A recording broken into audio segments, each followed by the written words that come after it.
હા સંજયભાઈ, લાઈન ઉપર આપણે રાવણભાઈ છે, વાત કરો. બોલો રાવણભાઈ. સંજયભાઈ મજામાં? એકદમ મજામાં, તમે કયો?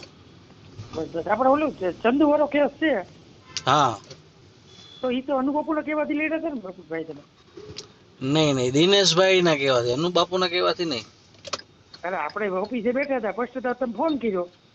એ તો એમાં આનું જે તમારે કાંઈ કેસ થાય વકીલ તમારે જોવાનું. તમારે લોકો જે કઈ વાત થઈ હોય, પણ હું તો દિનેશભાઈ ના રેફરન્સ થી આવ્યો, અને જે તે વખતે વાત એમ જ હતી કે લડત કરવાની છે. એટલે વાત આપણે બરોબર છે, લડત કરવાની. મારી વાત સાંભળો. પણ જે આજે કાંઈ આજે કેસ આજે બાપુને દેવાનો હતો ને રાજુભાઈને હું લેવા દેવા? નહીં બાપુ એવી કઈ મારી હારે કમિટમેન્ટ નથી કર્યું. એવું તમે અરે બાપુ આપણે હારે વાત બેઠા કરી હતા ને, લ્યો. ફોન કર્યો. હે હું અહીંયા આવ્યો, આપણે ઓફિસે તમારી બેઠા. અંચાબેન મારી મારી બેઠા મારી હતા. વાત સાંભળો. આપણે એ first જે હતા, તે તમે ફોન વખતે કર્યો. ખાલી જામીન અરજી પૂરતી વાત હતી. પછી કેસમાં ને એમાં તો ક્યાં એ લોકોને ને બાપુને પછી તો કઈ કોન્ટેક્ટ જ નથી. અરે આપણે ફોન કર્યો બાપુને. અને તમે બીજું ફોન કર્યો રાવણભાઈ, તમારા આજે વતી. આજે તમે એક વસ્તુ સમજો કે આજે અમારા હા. વીપી પડ્યા હોય, અમે મહેનત કરી હોય, અને બારોબારી અમને પૂછ્યા વગર સમાધાન કરી લઈએ. સમાધાન કરે એની અમે અમને વાંધો નથી, એ તો કરવું જોઈએ સમાધાન થતું હોય તો. પણ એટલીસ્ટ અમને જાણ તો કરવી જોઈએ ને. પાછા ખોટું બોલે છે મારી યારે કે સમાધાન થઈ ગયું છે, હું પૂછું છું છતાંય મને ના પાડે. તો ખોટું હવે બોલવાનું ઈ તો શું મને કારણ હજી ભાઈ? મારી વાત નથી, તો નોટિસ મોકલી ને. એમ નહીં તો મોકલવી જ. નોટિસ રિફ્યુઝ શું કામ કરી? હાલો મને એમ કયો, નોટિસ રાવણભાઈ, સ્વીકારી એમાં લેવી જોઈએ ને. રાવણભાઈ ની બધી ખબર છે. રાવણભાઈ આપણે કહેતા નતા, કેટલી વાર રાવણભાઈ ને કીધું ભાઈ હું છે, પણ રાવણભાઈ આપણે બંધ એટલે મૂકી રાખીને અંદર આમ હા, રાખ્યા એવું છે. એટલે આ બધી વસ્તુ તો દિનેશભાઈ, રાવણભાઈ આ રીતે તમને મારો તો સ્વભાવની ખબર જ છે. હું કોઈથી પૂછતો જ નથી. હમ. એટલે રાવણભાઈ આમાં શું દિનેશભાઈ, છે કે જે તે તમે વખતે ફાઇટ સમાધાન કરી કરવાની શકો વાત છો હતી. શું? બીજું કે આજે આજે તમે એક વસ્તુ સમજો કે આવા કેસમાં અમે પડીએ એટલે અમારા જીવનું જોખમ હોય, અમારા કેરિયરનું જોખમ હોય. આજે આમાં પડ્યા ને એટલે મને ને દિનેશભાઈને 306 માં હલવાડ્યા અમિત ખોટવારામાં. અમારે કાંઈ લેવા દેવા નથી. તોય શું કામ એને કે ગણેશ અમે 4 મહિના રખાયો હતો એટલે આ બધી વસ્તુ અમારી ઉપર અસર આવતી હોય અને તમે બારોબાર પછી ઓલું કરી લ્યો, અમને વિશ્વાસમાં ન લ્યો, વાતે ન કરો. તમે જે કરો તો અમે રાજી અનુબાપુને જ છીએ કહેવાનું ભાઈ. પડે ને, અનુબાપુ મારે બેનું શું છે ભાઈ, તમે આ સમાધાન થયું ઈ? એ તમે વાત કરી લ્યો. અહીંયા અનુબાપુ જુનાગઢ જ છે. બસ તમે વાત કરી હતી, અમે તો નથી કરી.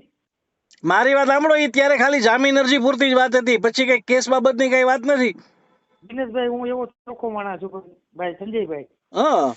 કે હું રાજુભાઈ બાપનું મારી પાસે ના હાલે. અને બીજું, અને મારી વાત સાંભળો રાવણભાઈ. આજે અનુભાઈ વચમાં હોય કે અનુબાપુ વચમાં હોય તો એ તો લડાઈ કરવાની વાત છે ને. અનુબાપુએ કીધું હોય સમાધાન કરી લીધું, તમે કર્યું છે સમાધાન? હાલો, છે ને. એટલે તમે આવના જેવું કરો છો કે જયારે બાજુ છે ત્યારે બીજાના પૈસાનો ઉપયોગ કરો. સમાધાન તમારી રીતે કરી લ્યો, પૈસા લઈને, કરોડ 2 કરોડ લઈને. એ વ્યાજબી વાત છે? કે ને લડાઈ કરવાની હતી. અનુબાપુ ઊંચા હાથ કર્યા, દિનેશભાઈ સાક્ષી. દિનેશભાઈ કીધું કે અનુબાપુને કઈ લેવા દેવાની. પણ તો હું તમને એ જ કહું છું ને. તો અનુબાપુને એમ નહીં. એવી બાબતમાં હું ક્યાંય હતો જ નહીં ભાઈ, ઊંચા હાથ બાબતે. બરોબર છે. તમે મને ના કીધું યાર અનુબાપુ કઈ લેવા દેવાની.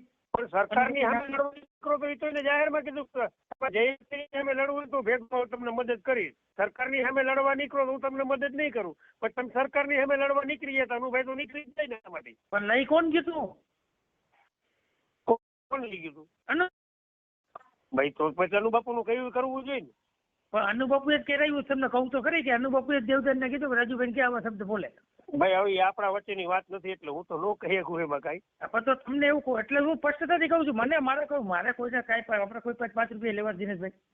ભાઈ જો વકીલ તરીકે સંજયભાઈ કામ કર્યું છે, એમાં હું ક્યાંક ને ક્યાંક હતો, એટલે એમાં હું કાંઈ ના ન પાડી શકું.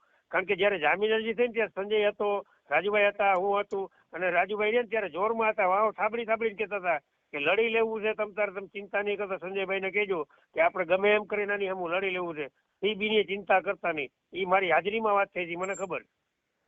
રાજુભાઈ એવું બોલ્યા કદાચ હોય તમારી પાસે, પણ આપણે સ્પષ્ટતા જયારે કેસ લઈ રહ્યો આપ્યો ને ભાઈને, સંજયભાઈને, ત્યારે અનુબાપુના કહેવાથી જ કેસ લઈ રહ્યો છે.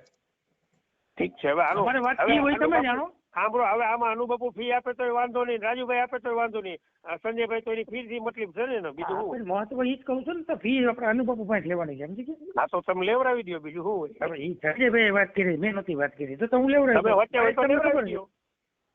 મેં વાત કરી હોય તમને ખબર જ છે, લેવડાવી જ દઉં.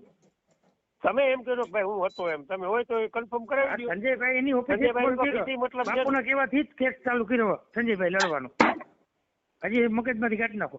ઈ છે ને રાવણભાઈ જામીન અરજી પૂરતી જ વાત હતી ખાલી.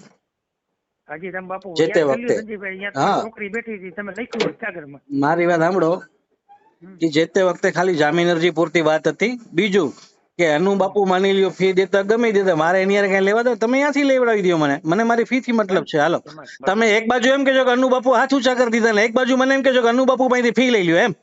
રાજુભાઈ અંદર ગયા ને ત્યારે ઊંચાત કરી દીધા અનુબાપુ. પણ એમ નહીં તો ઊંચાત કરી દીધો તો મારે શું કરું, મારે શું સમજવાનું એમ. પણ ઈ તો તમે એટલે અમે બલીના બોકડા બન્યા ને એમ તમને વસ્તુ કહું. એમ નહીં તો અમારે અમે બલીના બોકડા અમારે બનવાનું. પણ તમે સમજતા નથી. તમે મને કયો મારી વાત સાંભળો, મારી વાત સાંભળો, હું મારી અહીંથી તમને ફોન કરું. રાવણભાઈ તમે પેલા મારી વાત તમે